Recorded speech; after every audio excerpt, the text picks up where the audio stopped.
জামাত বা 11 দলীয় জোটের অন্যান্যদেরকে আমি একটা পরামর্শ দিতে চাই।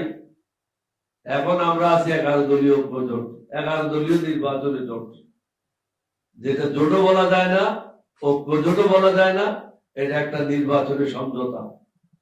এটাকে যদি সুদৃঢ় করতে হয় তাহলে একটা নতুন নাম দেওয়া উচিত,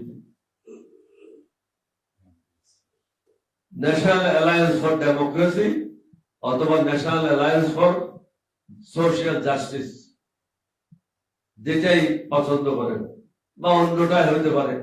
আমি যে নামগুলো দিচ্ছি এটা হবে, এটা ঠিক না। এবং প্রতীক 11 দলের বিভিন্ন দলের যে প্রতীক আছে, এই প্রতীক কোনোটাই হবে না।